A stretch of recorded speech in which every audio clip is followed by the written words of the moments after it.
Hello, everybody. I'm pleased to be talking today with my friend and brother, Charles Joseph. Charles is a member of the Kwakwaka'wakw people who have lived for thousands of years on what is now the west coast of the Canadian province of British Columbia. He's an accomplished artist who works primarily in cedar carving and has produced a body of work within and extending his native tradition, including a 50-foot totem pole, which was installed in 2017 on Sherbrooke Street in Montreal, in front of the Montreal Museum of Fine Art, and which stands there to this day. I met Charles about 15 years ago when I attended a little craft fair in Comox on Vancouver Island in British Columbia. I thought it would be all hippies and candles, and mostly it was, but my wife Tammy convinced me to go, so I did. Charles had set up an exhibit there in a tent on the advice of his wife, as it turned out, and he'd placed a couple of his carvings outside. I walked by and thought, whoever did that is a real artist, not just a hippie, and went in. I told him how much I liked his work. I always liked that style of work, that native Western style of carving, ever since I was a kid, and he showed me a photo album which contained an almost unbelievably large range of carving style and motif. That day I bought a couple of small pieces, but we made an agreement that he would send me a carving every 6 months around there, and I would buy it, and we just continued doing that for as long as we were both happy with the arrangement. And that lasted for about 10 years before we started on a more major project together. I'll tell you the rest of that story as we continue our discussion. As I got to know Charles over a few years, eventually inviting him out to Toronto, he revealed more of his history. And we're going to talk about that today, along with discussing his arts and traditions and sources of inspiration. I need to tell all you people watching and listening that this is not going to be an easy conversation, and I'm not saying that lightly. We're going to start by thanking the crew, Chris Wycott, that helped Charles set up this interview from inside his carving tent at Sugarcane, just outside of Williams Lake in central British Columbia. The property owner there is Daryl Sellers. Hey, Charles. Hey, Jordan. Good to see you, man. It's been a long time. Yeah, it's really good to see you. Yeah. Yeah, it has been a couple of years. Yeah. So why don't you tell what you remember about his first meeting? Oh, okay. It was in Comox, and art show was called Nautical Days, and I got invited to go by him. I was reluctant to go at first because I wasn't sure what was going to happen there. I'd never been to it. But I decided, okay, let's set up a table.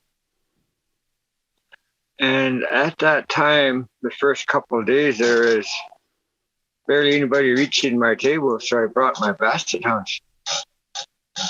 And my basset hounds were there that day, and you and your wife showed up. I said, could I pet your dogs? And then you guys walked in and started looking at all the button blankets that were hanging behind me and all the art that was on the table.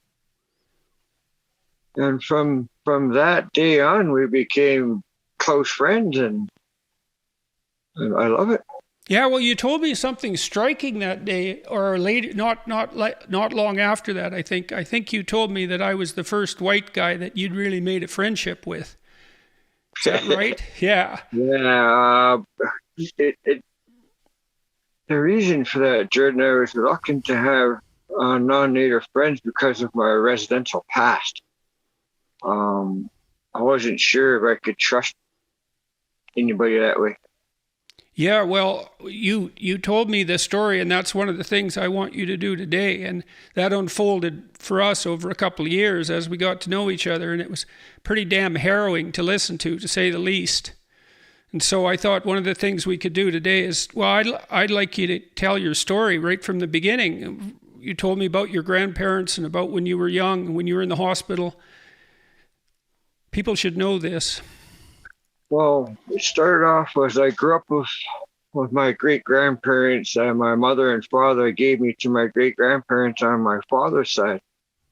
My great-great-grandparents were there, and my great-grandparents were the ones that grew me up, looked after me, and then when I got put into residential school, they They were there trying to retrieve me back, get me, because they took me from the hospital, right? Like the residential school people grabbed me from the hospital with 3 other kids that time. I was 5 years old, just turning just about probably 5.5 years old when they grabbed me. Yeah, well, you told me you'd spent quite a bit of time in a hospital because you got sick with a number of things simultaneously. And at that time, you also didn't speak English. No English at all, and I got chicken pox, measles, and mumps, right? All in one after another. So I was stuck in the incubator for quite a while. First, they took me out of Alert Bay, and I can't remember where it was, what hospital it was, but I was in this plastic, I guess there's an incubator, plastic thing, or there's no blankets on you or nothing, because your blankets would get stuck to me or anything like that when I had chicken pox and measles. But when I was this young boy, and there's nobody in the room with me, no one seemed to be allowed to come around me. But this young boy, I always remember this story because he's the first one that gave me a toy to play with in this incubator thing because I had nothing to play with, right? So he stacked up these books to be able to reach the crib that I was in. That's how small we were, 5 years old. So I was in this bed, he stacked these books up and threw a toy, and he couldn't completely reach over, so he threw it in and then climbed back down off those books. And I had that toy in my hand, and I guess I was excited just for that toy and him for doing that, right? And I got to play with that toy until I got to leave that hospital. And then when I ended up back in Alert Bay Hospital, and all of a sudden I got picked up by this residential school. Well, I think you told me that you were on the dock waiting for your great-grandparents to pick you up. No. I was in the hospital in the waiting room, and they were down the dock waiting for a taxi, but they got there too late, right? I was already picked up by these people, and I never knew them. And I couldn't speak English to ask what was going on and where was I going. So by the time that happened, I was in this residential school, and there was a big red brick building. And as soon as I got inside those doors, my life changed within seconds, because I got thrown to the floor and they cut my hair, took all my clothes off and put these funny looking clothes on me and shoes 4 times too big for me. And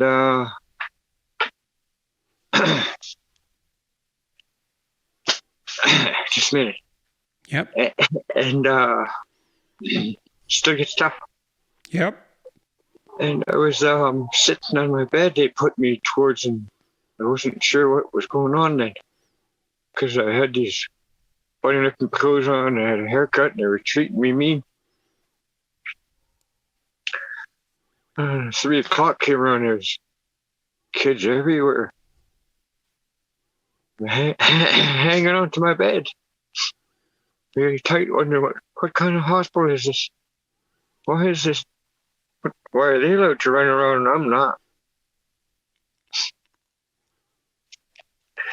And these 3 boys were standing there. There's a new kid. And that was me.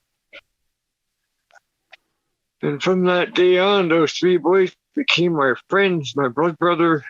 We grew up together in there for quite a few years. Instead of trying to look after each other's back, I guess you might say. And they were teaching me the ropes of residential school and what not to do and what to do. I still never caught on because I couldn't speak English properly, so I couldn't really understand what they were teaching me. So I got whipped and strapped and thrown in a closet quite a bit because of that not knowing.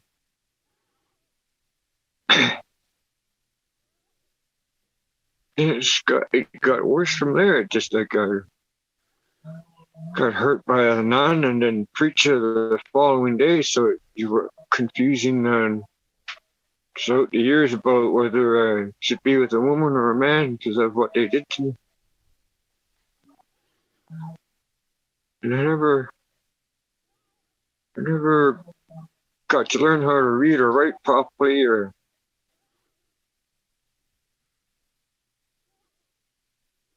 You told me, Charles, that you had a hard time finding enough to eat when you were in the residential school. I'm only laughing because it hurts. You could smell all the good food like corn on the cob, roasts, stuff like that, and you'd never seen it. You didn't. It wasn't on your plate, but you could smell it and made your stomach growl really loud because you never got to eat like that. And, sometimes your porridge would be moving and you the same porridge for days until it's all gone, and they wouldn't change it or renew your big pot of porridge until you ate it all. And sometimes your bread should have been thrown away, but they gave us for sandwich bacon, and all you had was peanut butter. And to this day, I have a hard time with pickles and peanut butter because that's all you got for your sandwich and your lunch. There's no apple, oranges, or juice. No, it was just that and water. And the water came out of the tap from the school. You said you used to forage with some of the kids for eggs and so forth and try to cook them under the hot water taps. We used to crawl around on the beach, man, like sneak out at night and go down and get mussels off the beach. I don't know why I knew that. But we get these little mussels and then we'd put them in our T-shirt and fold our T-shirt up like a bag so we could carry it in and sneak back in with it. And then on the spring, we go into the forest, a little way, sneak into the forest, and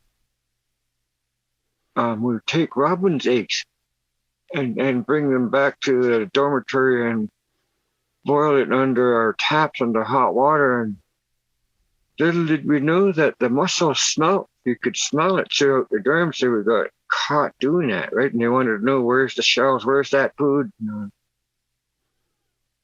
The whole dormitory took a licking that time. We got a strapping and a whipping because no one would own up to it because they knew we were feeding someone hungry that day. So we all took a beating for it. Quite a bit of times. You talked about the closet. Oh,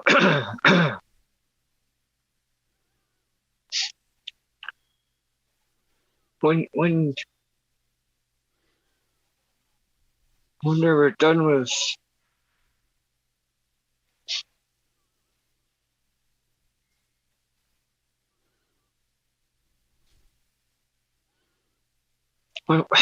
when they were done with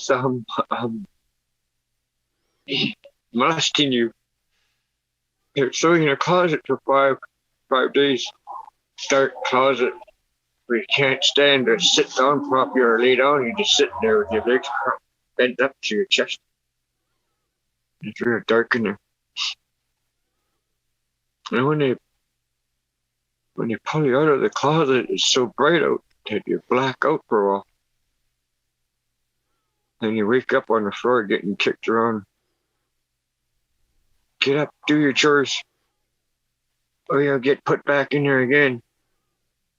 Then you're waking up from being kicked around, and then you don't even know what your chores are because you're blacked out when they're telling you what they want you to do. So you get into more trouble because you don't know where your chores are, what you're supposed to be doing. How long were you in this school? I was in there for 9 years. Probably 3-4 years of it, you weren't allowed to go home. What did you think about your family not being there? I never really thought more of them. I thought, what did I do so wrong that they left me there? I couldn't figure out what was it that I did that they put me in such a bad place like this. And then witnessing probably the third time they tried to come around to come and get me, and I seen the RCMP escorting them away from the residential area and escorting them right down to the dock. told them if they came back, they were going to be put to jail, come back and try to get me. So they never ever came back. So I seen that. So before I seen that, I was blaming my grandparents and my dad because that's who I grew up with. I was mad at them for leaving me in such an awful place and then wondering why they left me there. You know? With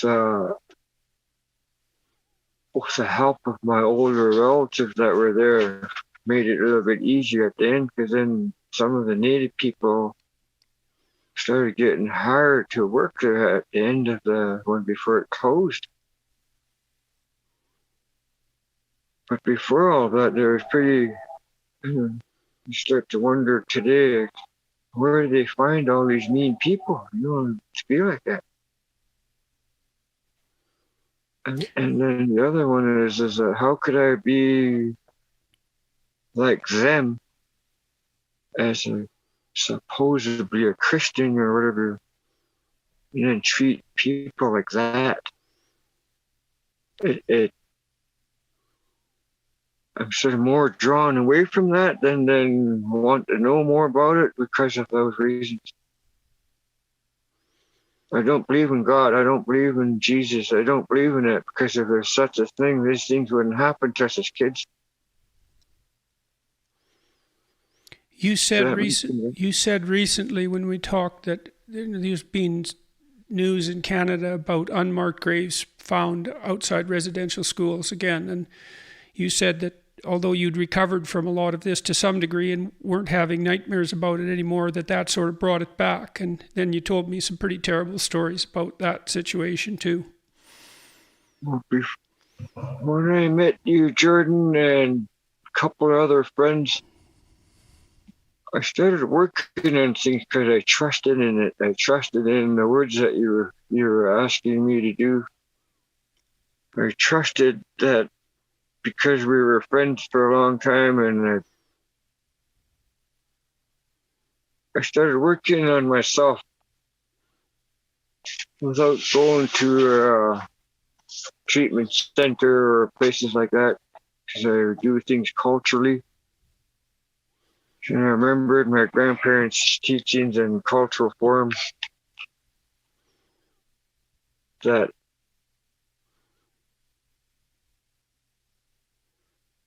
it made it easier for me to live my life without feeling like that, because stinking thinking sure can kill a person inside out. You won't even know that I'm hurting. Because as a child coming out of St. Mike's, you start to learn how to cover up those kind of pains and cover up your tears, because you don't want people to know. Because you feel ashamed of yourself and you dislike yourself for what happened. Well, you told me a story about what was done with bodies at St. Mike's and the incinerator. Jordan, they would wrap these kids up, whether they died from Hep C or tuberculosis, and wrap them up, and they would put them inside this big thing called the incinerator. It was a big drum, really huge drum, about 6 feet tall, maybe taller. And you'd fill that up with paper and put that wrapped child in there.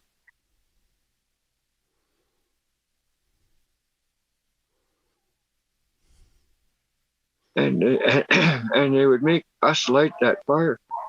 And the whole town would stink. The whole place of that area would stink. You could smell the body burning. Charles, you must be, how old are you now? You're 60 something, eh? How old are you? 62. So you had a long time to think about this, Charles. Why in the world do you think someone would do something like that? Do you have any? That comes from Jordan. I've never, I often thought about that. Where does that much anger and pain come from? How does it grow like that, And then I wonder, how come these people never got put in jail for what they did wrong? You know, if that was me doing that, I'd be in jail for a long time.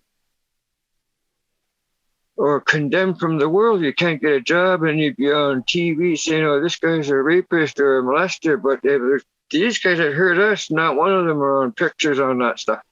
Not one of them being shown that these are the guys that did that through Christianity and hiding behind that skirt. So that's the things I think about, Jordan. How come they never got charged for that? How come they didn't do time? Here we are suffering for the rest of our lives. And then when you talked about what happened, like these bodies that they're finding today, nobody believed us. We were called liars. That doesn't happen. People like that don't do that. You know, and that's, the truth is coming out slowly, but there's more to it. You know, there's going to be more to it. Like how many of these people, young ladies that were in there that had children from them being raped and molested in there, you know? Those are the things that still have to resurface too. None of that has been brought up. And then having never ever to see that child, you know? Those are the things that still haven't surfaced, and why they're not doing that, why they're not working with these women that are hurt so badly as a child. So you look at the reserves, we all walk around and we've got children having children because we don't know the difference from what happened as a result of this. You got out of there when you were about 13. Yeah. And you were angry for a long time. Yeah, because I blamed the world after. I didn't know who to blame, so I blamed everybody. Mostly white people. You told me about going back to see your grandparents and recovering some of what you had when you were a kid. Because you spent a lot of time with them when you were young. The best thing ever happened to me, Jordan, was having my great-grandparents live when I went home for forever. They were there in open arms crying. It sort of scared me because I wasn't sure what they were crying for. But they were crying in happiness that I got to go home and stay home. So I wasn't allowed to go inside the house.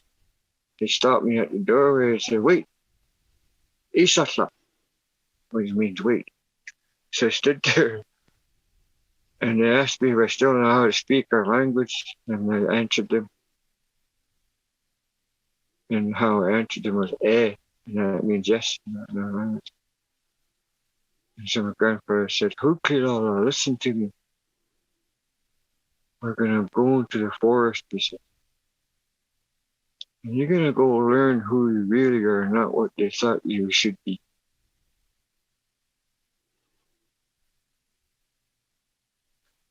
I was really scared. Wasn't sure what was going to happen.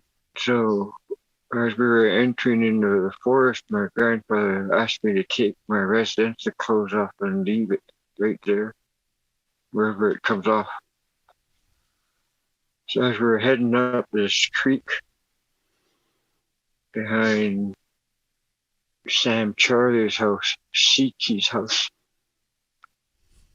Chief, there was a creek behind her house, and it went up towards back of the reserve. And there's these 4 big trees that were there, and a spot to sit in the middle of these trees. He brought me there, and he sat me down and put a blanket on me. It wasn't any blanket, it was his chief's blanket with buttons on there and a story that told his story of what he had crusts on in his treasure box on his blanket. So I was very proud to wear that. And I sat there, and he gave me a pebble, a feather, and a rattle. And I'm sitting there trying to figure, well, what are these for? And my grandfather says, you can't leave this area at nighttime. You've got to stay here no matter what. If there's ghosts or things that scare you through the night, you use your feather and your rattle and you pray with your feather. You ask your spirit people to come watch over you. And you use your rattle to prepare the ground so that the spirit people can come and look after their circle where you're at. When you get dry, son, don't leave the circle. Put that pebble in your mouth. It'll help your mouth stay moist until you're done with what you're doing. Until you're allowed to leave that area and go have your bath and have a drink of water. So I did those things. And then after about the fourth day, these trees were talking to me.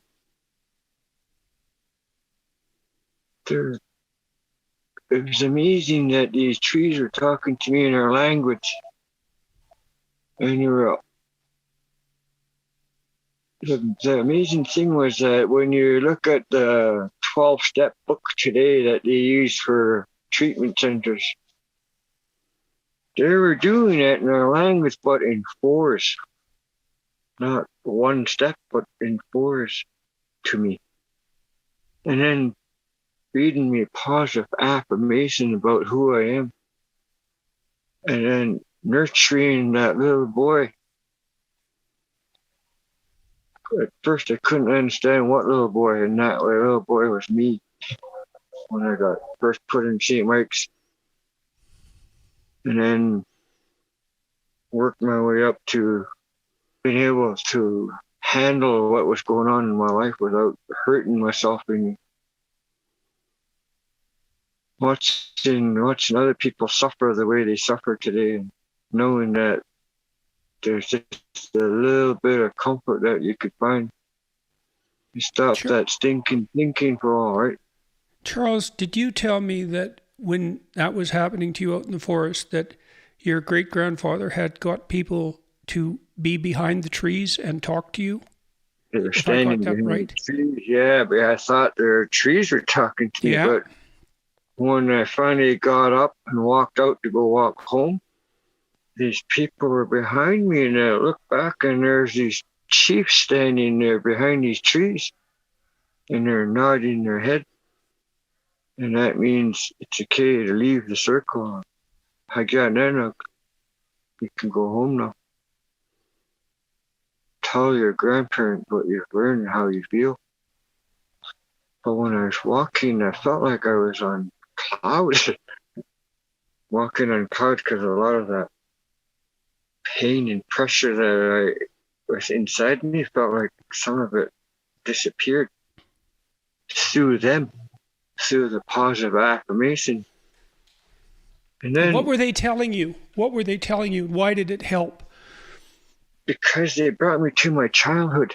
They made me envision myself standing there, being hugged and nurtured and looked after where I should have been. And they were speaking in our language in that form. And when you speak in our language, Jordan, it's different. It's like it means more than just the sentence itself. It means more than that. Like when you're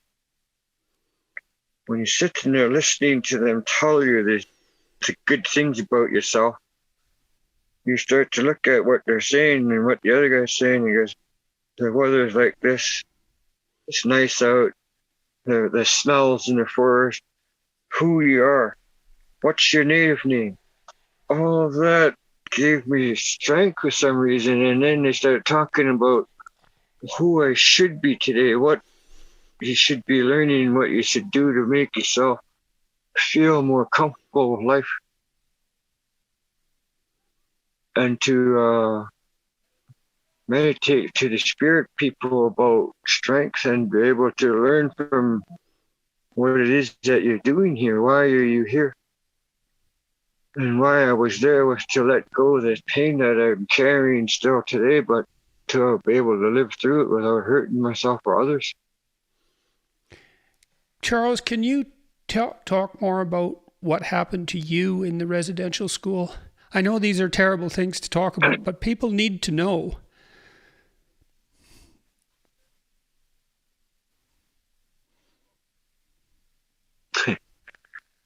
Just give me a second. Yep.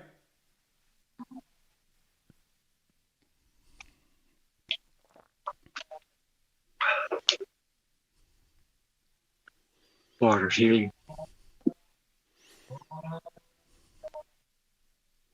Before we did this, before I knew we were going to sit down and do this, I was meditating to my grandparents about giving me strength here up in Williams Lake. My family, my wife and my children are from here, so I wanted them to learn the suas way besides my own. So I wanted to, I'd like to thank the Sugarcane Tribe for allowing me to be here doing this today. Because I'm working on some things for them about that residential school that they had here and some history that they taught me here, what I could put on their panel for them.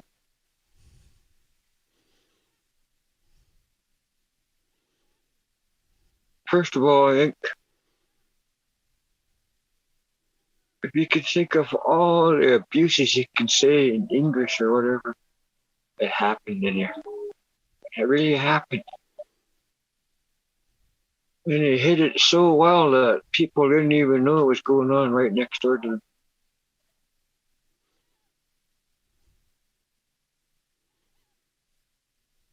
I was five and a half years old when I got raped by a nun, and then I got raped by a preacher the next day. So they sort of shut me down. I didn't want to be around that. I didn't want to be hurt like that. I didn't want to live like that. So I didn't really learn anything by that or what they were doing. They're being very mean every which way you can think of. And they would tell you it's Bible study time and you never seen a Bible. So I really sort of don't know what's in that Bible because I don't care about it more. I probably would have learned more about it if they actually showed us what it was that we were supposed to learn. But you get brought down to the boiler room and they would just rape you and molest you and make you do things to them. If you don't abide by their rules, you're going to either get really hurt or you're going to be a memory. As a little kid, you get really scared of that stuff because you don't know, there's nobody there to help you. There's no parents to stop them from what they're doing. There's nobody there. Not even another child could help you because they would just get hurt with you.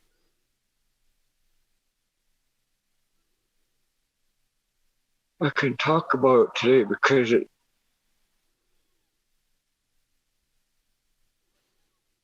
not happening no more, and I don't allow that around my family, and I don't wish that kind of pain on anybody, not even my worst enemy. I still, when I found out about these graves, I started having bad nightmares all over again. I started sweating really bad, my palms. And I wake up mad because of what I was dreaming about. Hey, Charles, do you remember when we talked about your dreams a few years ago and you were a little kid in your dreams? And you told me you hadn't looked in the mirror for 40 years, that you wouldn't look in the mirror? 22 years, Jordan. 22 years I wouldn't see myself in my face or anything because I was ashamed of myself. And So I thought you practiced looking in the mirror to see how old you were, and your dreams started to update? I phoned you that time. That was 3 years ago, 4 years ago. I was living in Surrey, and I told you that out of the blue. I told you that, Jordan, I don't shave looking in the mirror. I don't look at myself in the mirror, and I rarely comb my hair because I don't even know what my face looks like. And then it was funny that when I seen myself on Patricia's camera, oh, that's me. And then I realized when I was looking in the mirror, I was feeling my face. And I fell to my knees.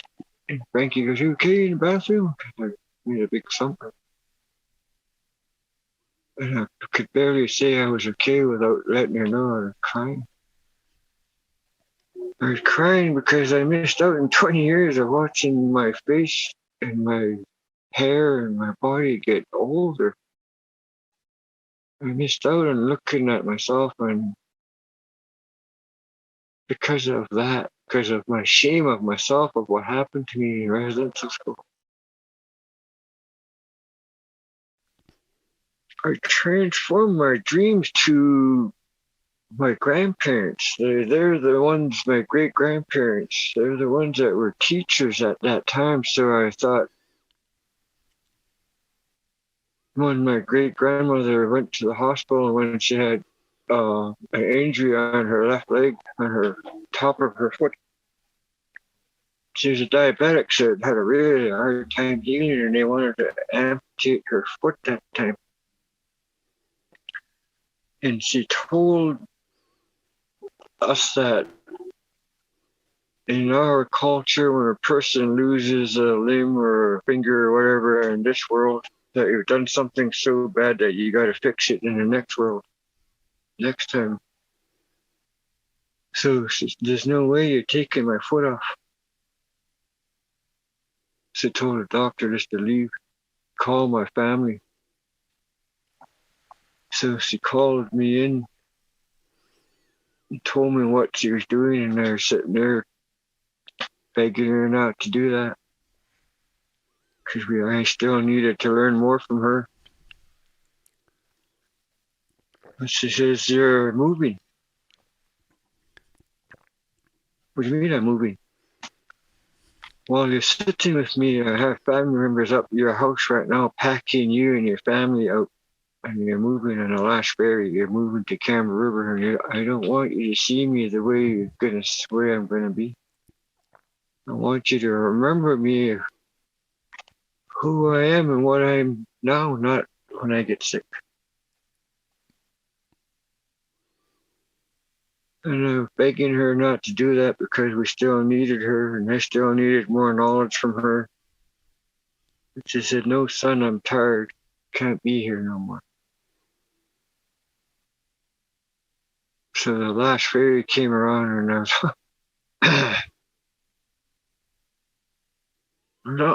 was on the ferry, wondering what the heck I'm doing. Why am I leaving? And that was what she asked of me to do, so I left. And then when I came back for the funeral, I don't know.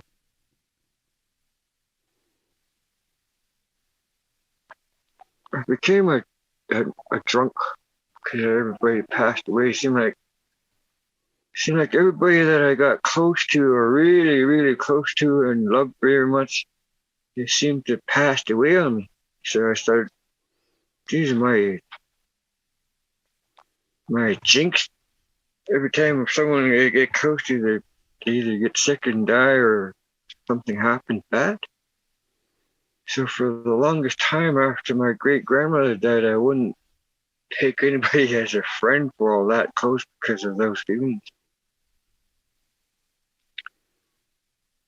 And that's how I lived for all this. I just sat and closet drank, and then started drinking with the street people for a few years. And then I sobered up because of my great grandfather, and he said that you have to come home and learn who you are. How old were you then, Charles? What's that? How old were you then?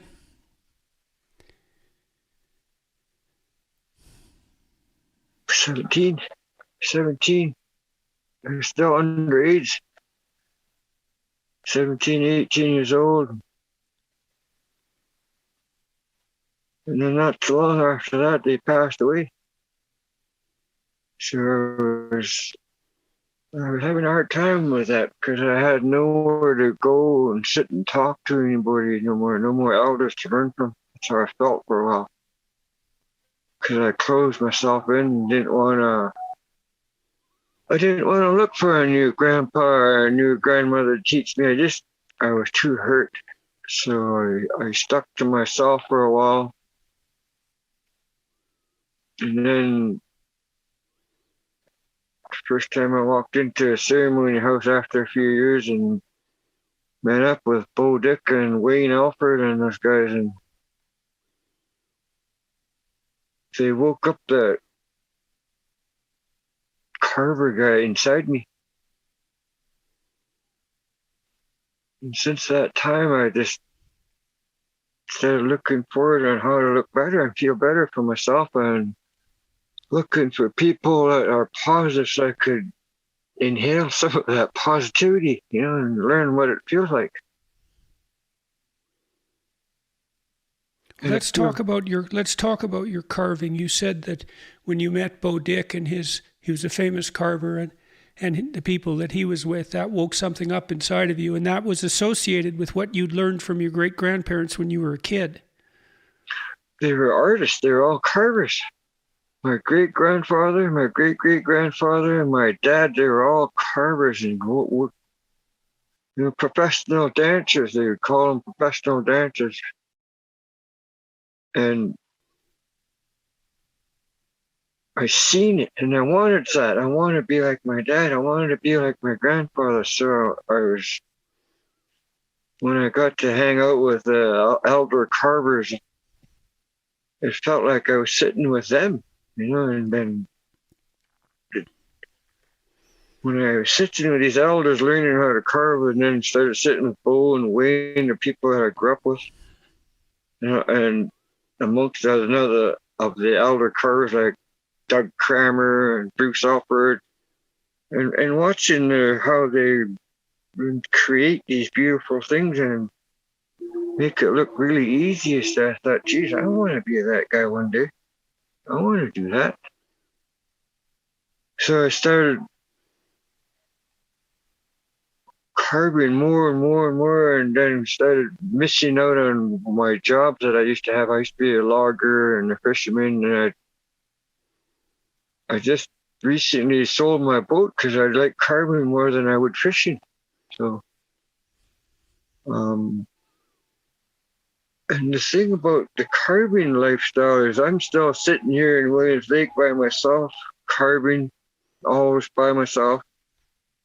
But I don't feel like I'm by myself. Sometimes I feel, sometimes I get scared to tell the story that a lot of the stuff that I do comes from my dreams. In my dreams, my great-grandfather and my dad come to my dreams, and they correct me in my carvings if I get stuck or there's something that I think is wrong. They'll remind me how to fix it. And you told me too that, I was really struck by your carvings when I saw that photo album, and I've got a lot of them now, and that whole project really exploded. We could talk about that later, but you told me that very often in your dreams you dream in the images that you're carving, that those animals and those figures and people, those spirits as well that you carve, they're there in your dreams and you can see them. Talk to me, yeah. Let's say, for instance, I'm sitting there and I'm working on a bear and a raven or an eagle. And I'm always start from the bottom up, from the bottom of my pole or bottom of my plaque, and I'll work my way up to the top. The story that I always start with is the bottom and work my way up. And sometimes when I'm sitting there in my dreams, these bears come to life, jump out of the plaque, jump out of the wood. And they're there right in front of me, and the designs that are on them are still on them. It's just weird how that. And they speak in our language, not English, they speak in my language. And it really makes me feel good that I could practice my language without getting whipped or strapped. I guess that's why that's there. Yeah, dreams that really help me out. From through the dreams that I get through my great grandparents and my dad. I always look forward to it at the next night because it's always giving me something that I wanted to learn. Teaching me from it. And sometimes it gets scary because some of these big animals that come to life, I don't know, they're gonna, like in my dream, like hurt me or eat me, or because the bears are huge and the wild woman's huge. These things are massive. Like in my dreams, they're real. Like, you know what I mean? Like the story that you're told, it's not the carving itself. It's the story that is given to us for that, and the legends and how it's danced and used and sang. That's what brings the strength of that bear, because it's greater than what he actually looks like when he's in your dream. He's big as a house. He's bigger than the car, right? You know what I mean? That's how big the grizzly bears are in your dream. In my dream, and the wild woman, she's tall as the trees, and you know what I mean? She's massive, like big, tall people. And then you got the book, wasn't it? They're so tiny that they're under 3 feet tall, and they can disappear just like that, right? So those come in my dreams, and when that happens, I always wake up, or I'll try to wake up right away and sketch it before I forget it, if I do forget it. And then the reason why I don't forget my dreams is because as soon as I wake up, I talk about it. Mm-hmm. And I keep talking about it until I get it. Yeah. Now, how do you understand the relationship between your art and your dreams and your ability to stop drinking and your willingness and wish to straighten out your life? I mean, you haven't had a drink for how long now? I haven't drank for 31 years.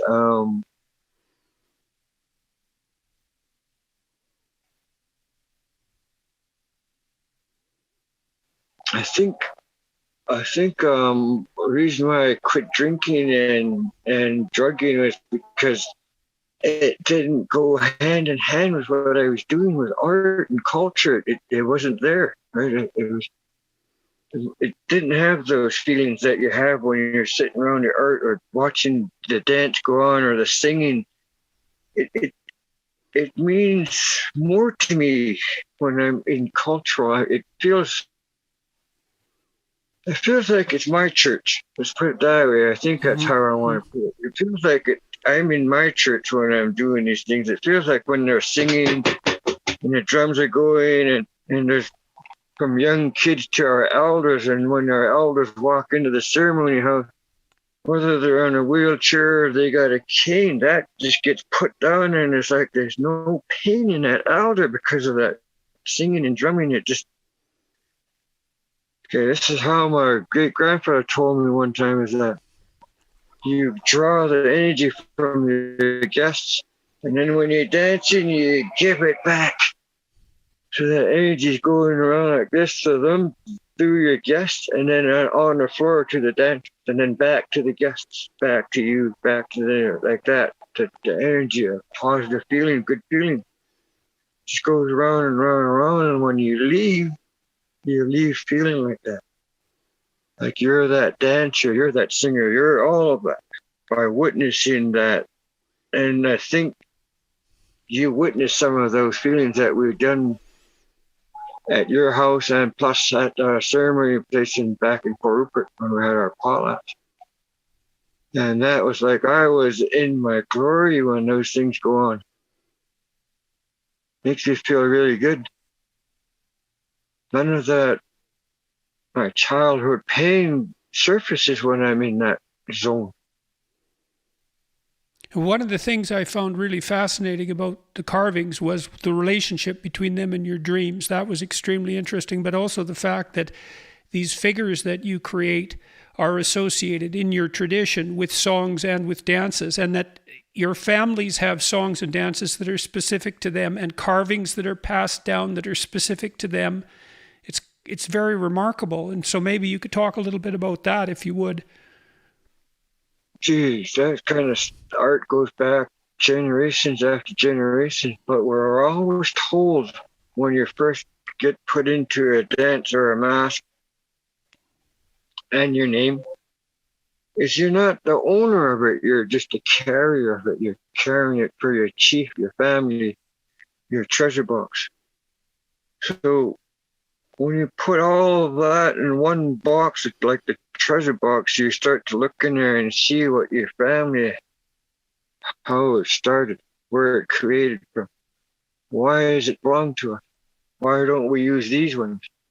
My grandfather used to always say, when you learn who you are, son, there's no end to learning. So when you're doing cultural work, being a native and doing cultural things the way we do to be a survivor or a hunter, fisherman, or just being a father, those teachings are inside those carvings. And when I dream about those things, there's always something like for instance, Jordan, when we were talking about your holes in your house there, and when you were talking about your bear, so in my dream that bear was holding you, hugging you and letting you know that you're the chief of your house, you're the speaker of your family, you're that man, you're the teacher. And then when the eagle came to the house, that was your wife's story. And so we incorporated that eagle and her and your son and daughter into that for wrapping around the family. The son and daughter wrap around the mother. Because that's Charles, my friends used to call my dad Wally Bear. And so that's interesting. And then I didn't realize until after you'd made those poles for me that are up on the third floor and I didn't know this, I should have. My middle name, Perante, is from my great-grandfather, and it's derived from the word for bear. Yeah. Wow. Yeah. Good one. Yeah. Jordan, it's amazing how things come together, and it fits the story, both sides, like mine and yours. Yes, it is amazing how things come together in stories at times. There's no doubt about that. Right, because that story was already yours. I just put it in that form. Right? Yeah, we love that third floor. Yeah, and same with your wife. That was her eagle story, so that I just made it how I heard it, right, and how I've seen it in my dream. And a lot of times, my dreams give me my own answers and how I want to carve or draw something, and then I'll show my yourself and clients that say, "Have a look at this. This came from a dream, and my dream told me this." So most of the time, we should go with your dream because it means something. There's a story that comes with that carving or that dream, and it follows that carving. And I sort of just sit and ponder on how the story is going to come to life when I'm carving. As I'm carving, I can see it coming to life. But I can't see it when I'm just looking at this block of wood or this log.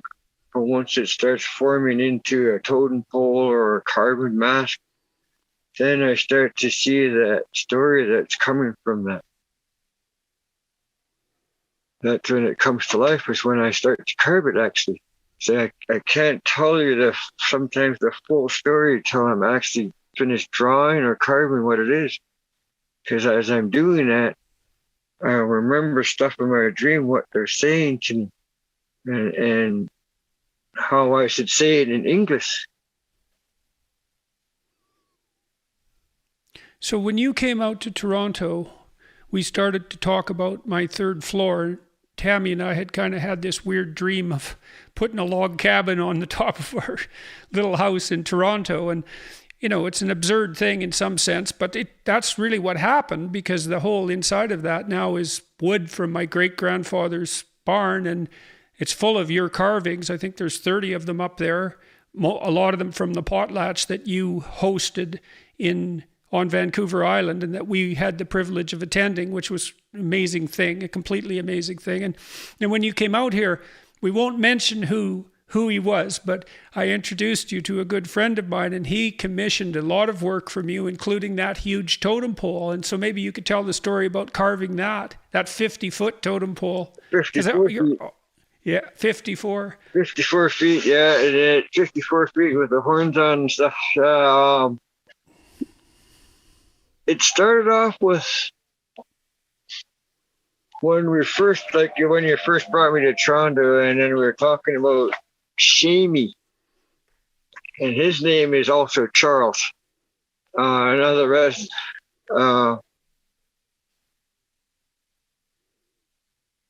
He passed away on the train tracks, and anyway, when you guys were telling that story at the dining table there, and then you I was listening to the story, and I goes, geez, how do they know me already? I thought you guys were already talking about me, because you brought up they brought up Charles's name a few times, and that's Shamey's name, and that's my name. So I thought you guys were already talking about me. So I thought, geez, I don't even have to say nothing. You guys already know. And then you said, oh, Charles has a similar story to Shamey's. So I was looking at you, and I was looking at, and I said, just give me a minute. I need to go outside. And I seen there's trees out there right close to the house we were at there when we were having lunch that time. So I went over those trees right away, and I went out there and asked for my grandparents to come give me strength to come and talk about this over here, way over in Toronto. And then I felt that big breeze come through, and oh yeah, they're here. And then I went back in, and then we started talking about that day, about my residential school, and I sort of gave it to you guys in a short form that time. I think you danced then too. Do you remember that? It wasn't long. But it was really striking, I was really amazed to watch you dance, because you fell into it in such a deep manner that it was immediately entrancing. Yeah, it makes you feel that way. That's why I love the cultural dance, the way we dance, and how we use our mask and what it is that I carry for my family today. It's the hamaza, right? And that's a very important dance that our chief carries, and he puts on his son to become the next chief, up and coming chief. And I was really thankful that and grateful and honored to be asked to be the hamata in our pilots that we had with you guys there in I believe it was 2016, I think it was, or 15. But that was from the Joseph side of the family, and that was my great grandfather Billy Joseph chieftainship. And my auntie and uncle asked if I could be that dancer that day, because we wanted to put it on my son and then put it on their son, because it belonged in that side of the family, but the family said, we want it on you. I sort of got thrown back by that, because I thought they would point at my son. But they said, no, we want it on you first so you could put it on him later down the road. Oh, but it belongs to your son. He says, no, we want it on you. My son can't dance. My son's not ready for culture. So I stood up, and that's probably around the first time I ever really started crying, hugging people. It was around that time, and I still do that today now. I was not a huggy kind of guy. I didn't like it. Yeah, no wonder. anyways, but that at that time I was honored to be that guy. And then when I started dancing with Bo Dicka and Wayne Alford family and different ceremonies up in our hometown, like there's must have been invited to about maybe 50 different pauses in my lifetime. So yeah, so when I get into regalia and become I transform, I feel really good. I got no arthritis, I got no pain. I'm really happy. My heart just jumps for joy when I'm doing cultural work. Makes me feel really good. Makes me let go of all of that stuff, right? Yeah, well, it puts you in a different place. It's partly why I like having that art around. Well, and good art, period, because it has that capability to, that beauty and that depth to take you somewhere better. Yeah. Now this pole, you carved some Christian religious figures into that pole. Okay. I'll tell you a short story on starting from the bottom of the pole. The bottom of the pole is the owners of the pole and family. I'm still not allowed to use names because of the media and stuff. So, but anyway, and then on after that is it's a cedar rope carved like a cedar rope underneath at the bottom of the woman's legs, and that cedar rope is for safety of wherever that pole goes. I feel because us as Kwakwaka'wakw people, we use cedar bark for dancing and for ceremony and for healing. So that's why I put that there. And then there's a woman on top of that cedar rope, and she's kneeling down, and she has her arm out. And under each arm, she's got a boy and a girl, and then that's welcoming the kids home from residential school. And then above that, it's a whale, and on the whale, it has faces on that whale, and those faces represent the children that got adopted out and never got to come home and be themselves. And why it's on a whale is because that whale goes around the world and comes back to where it belongs. I thought that was fitting that the children did that, went somewhere and then came back and didn't feel like they belonged though. So I put that on the whale. And then after the whale, I made a raven, and a raven is a trickster. Yeah, they're very smart, ravens. They like to play too. So I thought what would be fitting on that raven was I'd put a preacher and a nun on the wings, and then I put a cross down the middle of that raven's chest.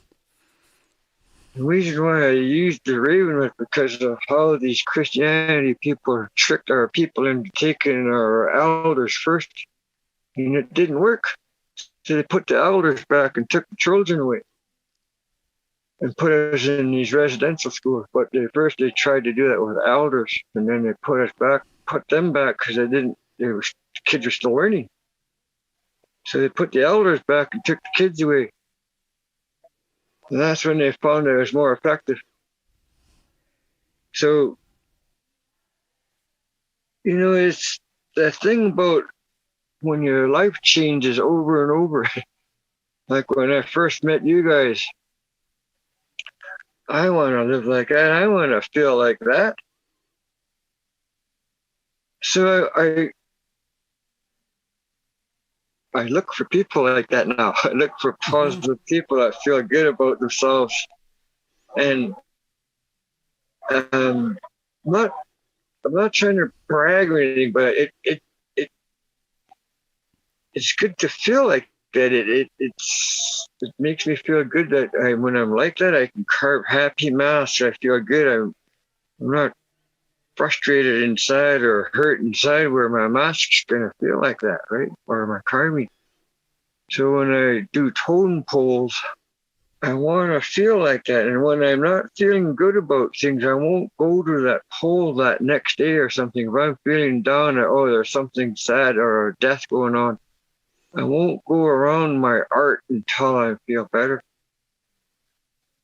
And I don't know why I do that.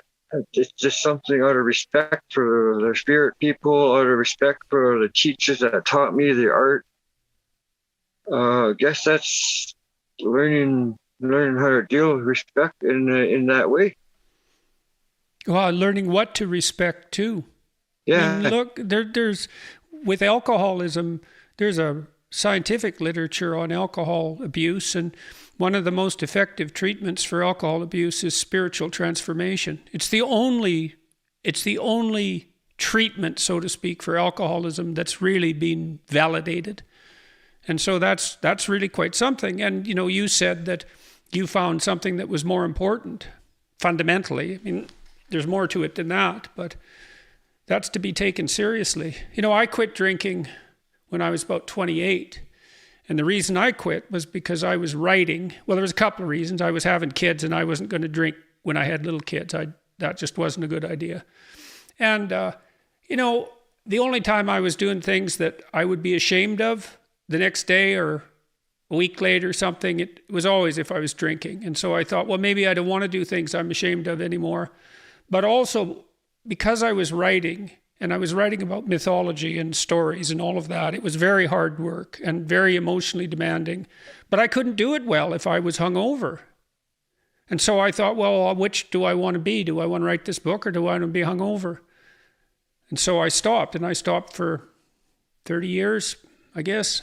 I drank a little bit again when I was in my early 50s, but I quit again after that because I found that even though about 25 years had gone by, if I drank again, I usually drank too much. And then I was likely to do something stupid. And I thought, well, no, it's just not worth it at all. It's not worth it at all. Yeah, I'm laughing with you. Yeah, no, I understand.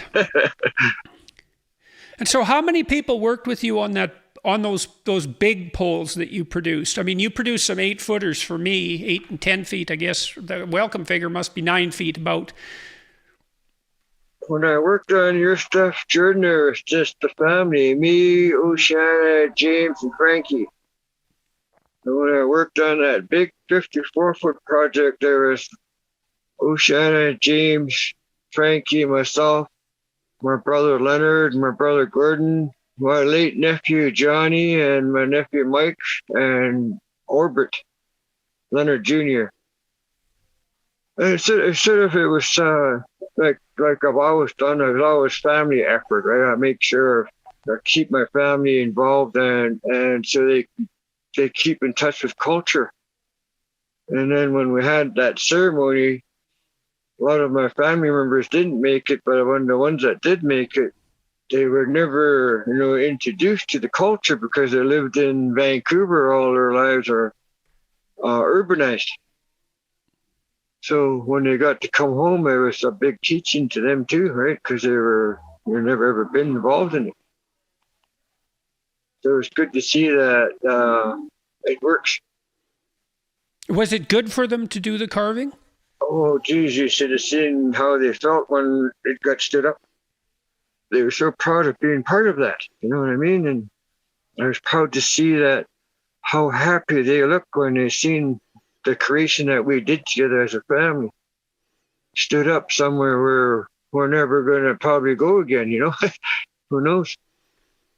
Yeah, that was it. And so what do you think about it being in Montreal and the busiest street there? Pretty much Sherbrooke's a major street. I mean, it's one of the main streets of Montreal. It's a beautiful street, and it's in front of the Museum of Fine Art, which is really something because that's definitely one of the finest museums in Canada. It doesn't look like it's going anywhere soon. No. Well, I mentioned to them that, one day you guys should return this pole and get your own. But, and I tried to approach them with another idea as I would like to take a log there to the Mohawk people, a raw log, and then work with the Mohawk artists and see what we can come up with. Mm-hmm.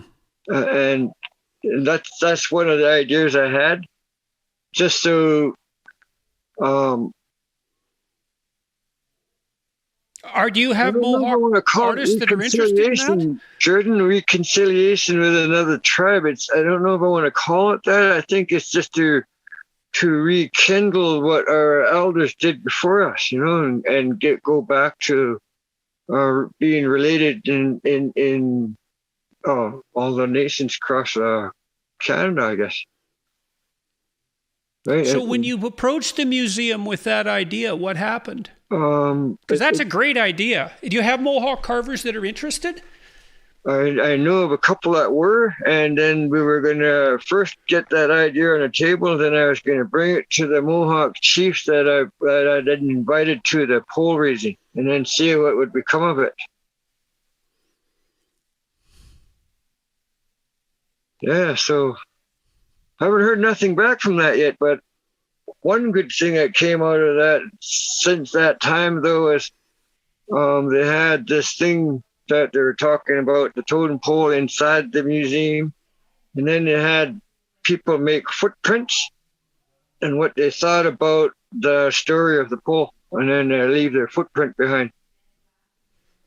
I think that's one of the things that they did there. And then on the 30th of last month, they went national with the story of the pole. I haven't got any feedback on my site and stuff about it yet, but soon, I guess. So can I ask you a political question or two? Yeah, why not?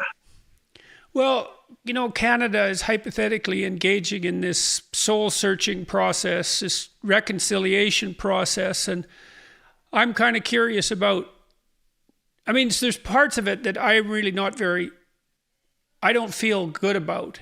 Like, for example, now, before most ceremonies, before most public events in Eastern Canada, there is a statement about the land that the people this land once belonged to. And I don't like that because it seems hypocritical to me and not real. And I think it's showy and false. And well, that might just be me, but I'm pretty curious about, you're looking at this from a completely different perspective than me. And what do you think about this reconciliation effort? And has it been helpful to you and to people you know? And is it real? And okay, Jordan, I need to ask you something.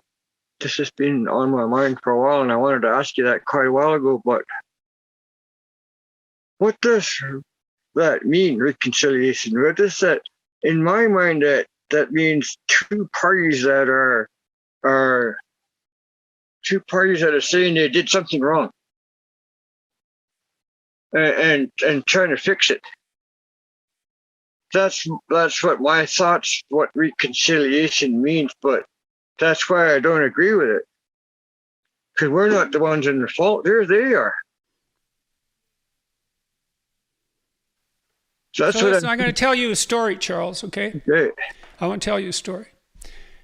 This is a story that a friend of mine who committed suicide wrote. He lived up in high prairie, high level. I think it was high level in Alberta. And there were a lot of native kids there. And he was probably around 10 or so. And he used to get beat up fairly regularly and was often by the native kids. And he wouldn't fight back. And the reason he wouldn't fight back was because he felt guilty. And that guilt about, I don't know, it's the horrible hand of history, I suppose, Charles. That guilt, that eventually ate him up and killed him. Now, he had other problems, but... Okay, so where did his guilt come from? Well, he felt that he was an interloper and he was an occupier and he didn't have the right to fight back, and so he wouldn't fight back. And, then he decided when he was a teenager that anything he did that was sort of masculine and achievement-oriented and ambitious was wrong because it was associated with all this historical cruelty. And so he just stopped himself from doing anything, and it killed him. It's not that uncommon, and I've been thinking about this a lot. You look into the history of mankind, and it's pretty damn bleak, There's a lot of horror in the past. A lot of bloodshed, a lot of warfare, a lot of cruelty, a lot of malevolence. And we all have to contend with that. And for me, that you asked about reconciliation, for me, it's getting to know you. I had some native friends when I grew up. It was hard. There was a big gap. Yeah. I'll tell you a story. I'll remember this, man. So I had this friend, off and on friend. He was a native guy. His name was Dennis Helly. I think Dennis is still alive. And we kind of had a friendship in grade 6. And he was a big, rough kid. And I was a bit afraid of him. But he was a good guy, good-looking kid. And he was smart. And we were trying to have a friendship. And I'd invited him to go to the movie with me that night. And then we were sitting in class. And my dad was teaching the class. And Dennis was chewing gum, and my dad said, "Dennis, stop chewing that gum. You sound like a cow." And I said, "Dennis the cow, ha, ha, ha." And then he looked at me, and he meant, you're dead after school. And so I was terrified the whole damn day. And after school, I zipped out by where the bikes were, and Dennis came after me, and I was sort of running around the bikes and trying to stay away from him, and I sort of hid behind this, I don't know what it was. There was some structure there, and he was on the other side of it. And I said, "Dennis, we could stop fighting. I'd still like to go to the movie with you tonight." And he broke into tears and ran home. Yeah. So reconciliation, that's a hard thing, eh? Yeah. And maybe that's kind of what you and I are doing. I think so. But what I wanted to know... It's not easy, No. because there's a lot of bad blood and there's a lot of horror, and none of us really know how to do it. We come from very different places, and we don't know how to make that work. It's not a simple thing. Or why it happened, Why are we so separated? And then the greatest thing is now we're together. Not just that's something, isn't it? And the totem pole's in Montreal, and that's something too. We're not just friends, we're family. Yeah. That's what I mean about the greatest thing for me is how we reconnect is right, and how you and I met and why. I think a lot of this sort of thing has to be done at the individual level, And then what I love about it is that we're still connected, we're still growing. Yeah, we're doing our best, man. Yeah, and I love that. And it makes me feel good that I'm part of that. Yeah, me too. It's really been something, Charles. All these things that we've been through. It was hard. I've been sick for about 3 years now, and I haven't talked to you much. Didn't have the stamina for it. I was pretty isolated myself from pretty much everybody except my immediate family.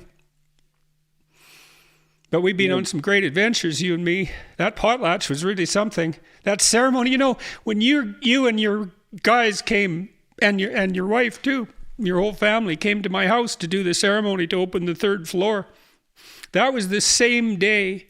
So that was when I was inducted into your family. And, people have made fun of that and said that I was lying. And, well, it's not a lie. No. And that was the same day that I was being accused of being a bigot and a racist at the university. It was the same goddamn day, the same day the debate, there was a big debate there when everything blew up around me. So I went from this debate where, I was basically being accused of being a racist and a bigot to this ceremony in my house where I was inducted into your family. It was a pretty damn weird day, I can tell you that. Okay, when we've got to change that word, abducted. When we had chose our family, had a meeting, and we had a meeting with all of my Joseph family and some hereditary chiefs about adopting you and your family into our family in the ceremony house.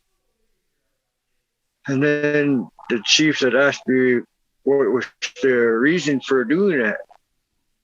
And I explained to them how we met and how long I've been friends with you and your wife and kids. And then the importance of hanging on to that friendship and the importance of what I was not just sharing with you, but also learning from you and your family. And what it was that I really was yearning for was that living in a happy, positive way that you guys lived in, and I wanted some of that. I was hungry for it. So I wanted to inhale all I could from you guys and learn from it. And it makes me feel really good to be part of that, because who would have thought that I would understand those feelings, but I do. And it's an awesome feeling to have, is being able to have positiveness in your feelings, even if it's just for a moment. You know? Yeah, no. Charles, I'm going to say goodbye for today. Hey, Jordan, it's been awesome talking with you. It's good to see you, bro, and you keep up the good work. Hey, Yeah. I'm looking forward to seeing what you produce in your dreams for my new house.